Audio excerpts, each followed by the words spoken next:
Hello, അസ്സലാമു അലൈക്കും. അപ്പം ഇന്ന് ഞാൻ വന്നിട്ടുള്ളത് നല്ല കിഡിലനായിട്ടുള്ള ഒരു കസ്റ്റാർഡ് ഡോണറ്റിന്റെ റെസിപ്പി ആയിട്ടാണ്.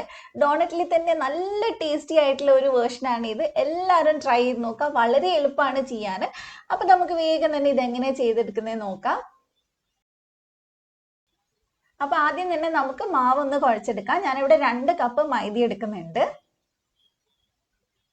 അതിനകത്തോട്ട് നമുക്കിനി വേണ്ടത് കുറച്ച് ഓയിലാണ്. 1 ടേബിൾ സ്പൂൺ ഓയിൽ എടുത്തിട്ടുണ്ട്. നിങ്ങളുടെ കയ്യിൽ ബട്ടർ ഉണ്ടെങ്കിൽ ബട്ടറാണ് ഏറ്റവും ബെസ്റ്റ്. അതിൻ്റെ കൂടെ 1 ടീസ്പൂൺ ഇൻസ്റ്റന്റ് ഈസ്റ്റും 2 ടേബിൾ സ്പൂൺ പഞ്ചസാരയും ചേർത്ത് കൊടുത്തിട്ടുണ്ട്. പിന്നെ നമ്മൾ ആവശ്യത്തിന് ഉപ്പും കൂടി ചേർത്ത് കൊടുക്കുക. അപ്പൊ ഇനി നമുക്ക് നന്നായിട്ട് ഇതൊന്ന് മിക്സ് ചെയ്തെടുക്കാം. പിന്നെ ഇതിൽ നമ്മൾ ചേർക്കുന്നത് ഒരു മുട്ടയാണ്. ഇനി മുട്ട ചേർക്കാൻ താല്പര്യം തീരെ ഇല്ലാത്തവരാണെങ്കിൽ അത് സ്കിപ്പ് ചെയ്തോളൂ, കുഴപ്പമൊന്നുമില്ല. അപ്പൊ നന്നായിട്ട് നമുക്ക് ഇതൊന്ന് മിക്സ് ചെയ്തെടുക്കാം. ഇങ്ങനെ ചെയ്യുന്ന സമയത്ത് നല്ല എന്താ പറയാ, നല്ല സ്പോഞ്ച് പോലെ കിട്ടും നമ്മുടെ ഡോണറ്റ്. അപ്പൊ നന്നായിട്ട് മിക്സ് ചെയ്തതിന് ശേഷം നമ്മൾ ഇതിലേക്ക് ഇളം ചൂടുള്ള പാൽ ഒഴിച്ചിട്ട് കുഴച്ചെടുക്കാം കേട്ടോ. പാലിന് ഒരുപാട് ചൂട് കൂടി പോരുത്. അപ്പൊ ഇളം ചൂടുള്ള പാൽ ഒഴിച്ചിട്ട് നല്ല സോഫ്റ്റ് ആവണ വരെ ഒന്ന് കുഴച്ചെടുക്കുക. നമ്മൾ പൊറോട്ടൊക്കെ കുഴക്കില്ലേ, അതേപോലെ കുഴച്ചെടുക്കണം. അപ്പൊ നമ്മൾ നന്നായിട്ട് ഇതേ ഏകദേശം ഒന്ന് കുഴച്ച് വന്നിട്ടുണ്ട്. അപ്പൊ ദേ സോഫ്റ്റ് ആയിട്ട് വന്നിട്ടുണ്ട്. ഇനി ഇതിന്റെ മേലെ കുറച്ച് ഓയിൽ ആക്കി കൊടുക്കാം. അതിനുശേഷം നമുക്ക് ഇതൊന്ന് പൊങ്ങാൻ വേണ്ടിയിട്ട് വെക്കണം. ഏകദേശം 1 മണിക്കൂറൊക്കെ കൊണ്ട് തന്നെ അത്യാവശ്യം പൊങ്ങി കിട്ടും. അപ്പൊ അത് അവിടെ മാറ്റി വെച്ചിട്ടുണ്ട്. ഇനി നമുക്ക് ഇതിന് വേണ്ട കസ്റ്റാർഡ് ഉണ്ടാക്കണം. അപ്പൊ ഞാൻ അവിടെ 4 ടേബിൾ സ്പൂൺ കസ്റ്റാർഡ് പൗഡർ എടുത്തിട്ടുണ്ട്. പിന്നെ നമ്മൾ ഇതിലേക്ക് ചേർക്കുന്നത് പാലാണ്. ഏകദേശം ഒരു 1/2 ലിറ്ററിന്റെ പാക്കറ്റ് പാലുണ്ടല്ലോ, അത് മുഴുവനായിട്ട് എടുത്തിട്ടുണ്ട്. അപ്പൊ നമുക്ക് കുറച്ച് ആദ്യം ഒന്ന് ഒഴിച്ചു കൊടുക്കാം. എന്നിട്ട് നന്നായിട്ട് ഈ കസ്റ്റാർഡ് പൗഡർ ഒന്ന് മിക്സ് ചെയ്തെടുക്കണം. പിന്നെ നമുക്ക് ഇത് മുഴുവനായിട്ടൊന്നും വേണ്ടി വരില്ല ഈ ഡോണറ്റ് ഉണ്ടാക്കാനായിട്ട്. അപ്പൊ കുറച്ച് മാത്രമേ ഇതിൽ വേണ്ടി വരുള്ളൂ. ബാക്കി നമുക്ക് ഫ്രൂട്ട് സാലഡൊക്കെ ഉണ്ടാക്കിയിട്ട് കഴിക്കാം. അപ്പൊ നന്നായിട്ട് മിക്സ് ചെയ്തെടുക്കുക. അടിയിലൊട്ടും തന്നെ കട്ടയൊന്നും ഉണ്ടാവരുത്.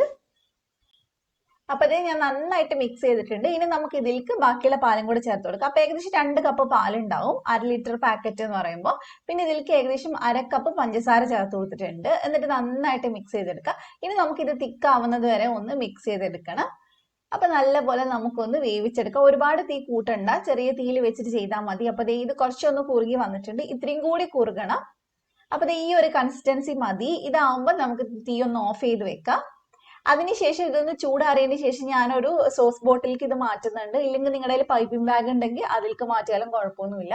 അപ്പൊ നമുക്ക് ഇത് എന്തായാലും ഇപ്പൊ മാറ്റാം. ഇനി നമ്മുടെ മാവ് എന്തായി നോക്കാം. അപ്പൊ ഇതേ ഒന്ന് പൊങ്ങി വന്നിട്ടുണ്ട്, ഒരു ഡബിൾ സൈസ് ആയിട്ടുണ്ട്. അപ്പൊ നമുക്ക് ഇതൊന്ന് മിക്സ് ചെയ്തെടുക്കാം. അപ്പൊ ഇനി നമുക്ക് ഇതൊന്ന് ബോൾസ് ആക്കി എടുക്കണം. ബോൾസ് ആക്കുമ്പോൾ നമ്മൾ പൊറോട്ടക്കൊക്കെ ചെയ്യുന്ന പോലെ കൈൻ്റെ ഇടയിൽ വെച്ചിട്ട് ഇതുപോലെ ഒന്ന് പ്രസ് ചെയ്തിട്ട് ഓരോ ബോൾ ആക്കിയിട്ട് കട്ട് ചെയ്തെടുക്കുക. കാരണം ഇതിൽ ക്രാക്ക് വരാൻ പാടില്ല. ക്രാക്ക് ഇല്ലാണ്ട് ചെയ്യുമ്പോഴാണ് കാണാൻ നല്ല ഭംഗി ഉണ്ടാവുക. അപ്പൊ അതുകൊണ്ടാണ്. അപ്പൊ ഇതേപോലെ ഒന്ന് കട്ട് ചെയ്തെടുത്താൽ മതി. ഇങ്ങനെ ചെയ്യുന്ന സമയത്ത് അങ്ങനെ മേൽഭാഗത്ത് ഒട്ടും തന്നെ ക്രാക്ക് ഉണ്ടാവില്ല. അപ്പൊ ഞാനിതെല്ലാം ചെയ്തെടുത്തിട്ടുണ്ട്. അപ്പൊ ഇനി നമുക്ക് നന്നായിട്ട് ചപ്പാത്തിക്കൊക്കെ ഒന്ന് ഉരുട്ടിയെടുക്കുക. അടിഭാഗത്ത് എന്തെങ്കിലും ഉണ്ടെങ്കിൽ നന്നായിട്ടൊന്ന് ഒട്ടിച്ചു കൊടുക്കുക. അപ്പൊ ഇത്രയേ ഉള്ളൂ. ഇതിവിടെ റെഡി ആയിട്ടുണ്ട്. ഇതേപോലെ തന്നെ ബാക്കിയുള്ളത് നന്നായിട്ടൊന്ന് ഉരുട്ടിയെടുക്കാം. നമ്മുടെ സാധാ ഡോണറ്റിന്റെ ഷേപ്പ് അല്ല ഇതിനുണ്ടാവുക, കാരണം നമ്മൾ ഉള്ളിൽ ഫില്ലിങ്സ് കൊടുക്കുന്നതാണ്. അപ്പൊ നിങ്ങൾക്ക് ഈ കസ്റ്റാർഡിന് പകരം ചോക്ലേറ്റ് ഫില്ല് ചെയ്ത് കൊടുക്കാം. അതൊക്കെ നിങ്ങളുടെ ഇഷ്ടത്തിനനുസരിച്ച് വേണമെങ്കിൽ മാറ്റം വരുത്താം. അപ്പൊ ഇനി നമുക്ക് ഇതൊന്ന് ഫ്രൈ ചെയ്തെടുക്കണം. അപ്പൊ ഞാനിവിടെ ഒരെണ്ണം വെച്ചിട്ടാണ് ഫ്രൈ ചെയ്യുന്നത്. അപ്പൊ നിങ്ങൾക്ക് വേണമെങ്കിൽ വലിയ വട്ടമുള്ള പാത്രം എടുക്കുകയാണെങ്കിൽ 2 3 ഒക്കെ വെച്ച് ഫ്രൈ ചെയ്തെടുക്കാം. അപ്പൊ നിങ്ങൾ ഒരു ലോ ടു മീഡിയം ഫ്ലെയിമിൽ ഇട്ടിട്ട് ചെറിയ തീയിൽ തന്നെ വേവിച്ചെടുക്കണം. കാരണം ഉള്ളു വേവണം എന്തായാലും. അതുപോലെ ഒരുപാട് കളർ ആവണമെന്നില്ല. അപ്പൊ ഇതിവിടെ റെഡി ആയിട്ടുണ്ട്. ഉള്ളൊക്കെ വെന്തിട്ടുണ്ട്. കുറച്ച് സമയം എടുത്തിട്ടാണ് നമ്മൾ ഫ്രൈ ചെയ്തിട്ടുള്ളത്. ഇതേപോലെ തന്നെ ബാക്കിയുള്ളത് ഒന്ന് ഫ്രൈ ചെയ്തെടുക്കുക. പിന്നെ നമ്മൾ ഇതിന്റെ ഉള്ളിലേക്ക് ഫില്ലിങ്സ് കൊടുക്കുന്നത് ഇത് നന്നായിട്ട് ചൂടാറിയതിന് ശേഷമാണ്. കാരണം ഇത് ചൂടുള്ള സമയത്ത് നല്ല ഹാർഡായിട്ടാണ് ഉണ്ടാവുക. നല്ല പഞ്ഞി മാതിരി മാറും നല്ല തണുത്ത് വരുന്ന സമയത്ത്.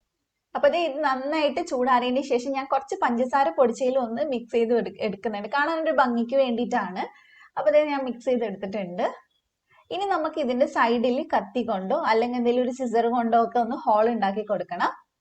ഇത് ചുമ്മാ ഇങ്ങനെ തിന്നാനാണെങ്കിലും അടിപൊളിയാണ് ചായന്റെ കൂടെ കഴിക്കാൻ. അപ്പൊ ഞാനൊരു സിസർ വെച്ചിട്ട് സൈഡിലൊന്ന് ചെറിയൊരു ഹോള്, കാരണം ഉള്ളിലൊക്കെ പൊള്ളയായിട്ട് ഉണ്ടാവുക, ഒരുപാട് മാവൊന്നും ഉണ്ടാവില്ല. അപ്പൊ അങ്ങനെ ഹോളാക്കി കൊടുത്താൽ മതി ചെറുതായിട്ട്. പിന്നെ നമ്മൾ കസ്റ്റാർഡ് ഇതേ സോസ് ബോട്ടിൽ വഴി നമ്മൾ ഇതിന്റെ ഉള്ളിലേക്ക് ഫുള്ളായിട്ട് ഫില്ല് ചെയ്ത് കൊടുക്കുന്നുണ്ട്. അഥവാ നിങ്ങളുടെ കസ്റ്റാർഡ് ഈ സമയത്ത് കുറച്ച് ടൈറ്റ് ആയിട്ട് തോന്നുകയാണെങ്കിൽ മിക്സിയിലിട്ട് ജസ്റ്റ് ഒന്ന് കറക്കി എടുത്താൽ മതി. നല്ല എന്താ പറയുക ക്രീമി പരമായിട്ട് തന്നെ നമുക്ക് കിട്ടും. അപ്പൊ നന്നായിട്ട് നിറച്ച് കൊടുത്തിട്ടുണ്ട്. ഇത്രയേ ഉള്ളൂ. ഇനി നമ്മൾ നല്ല അടിപൊളിയായിട്ട് കഴിക്കുക. നല്ല ടേസ്റ്റ് ആണ് കേട്ടോ. കുട്ടീസിനൊക്കെ ഭയങ്കര ഇഷ്ടം. കുട്ടീസിന് മാത്രമല്ല കേട്ടോ, എല്ലാവർക്കും ഇഷ്ടം.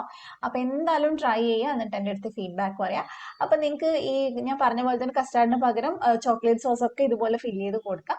അപ്പൊ നിങ്ങൾക്ക് റെസിപ്പി ഇഷ്ടമായിട്ടുണ്ടെങ്കിൽ വീഡിയോ ലൈക്ക് ചെയ്യുക, ഫ്രണ്ട്സിനൊക്കെ ഷെയർ ചെയ്ത് കൊടുക്കുക. ചാനൽ സബ്സ്ക്രൈബ് ചെയ്യാത്തവരുണ്ടെങ്കിൽ ഒന്ന് സബ്സ്ക്രൈബ് ചെയ്ത് സപ്പോർട്ട് ചെയ്യുക. തൊട്ടടുത്തുള്ള ബെല്ലും കൂടെ ക്ലിക്ക് ചെയ്യുക. അപ്പൊ മറ്റൊരു അടിപൊളി വീഡിയോ ആയിട്ട് വീണ്ടും കാണാം ഇൻഷാ അല്ലാ. Thank you for watching.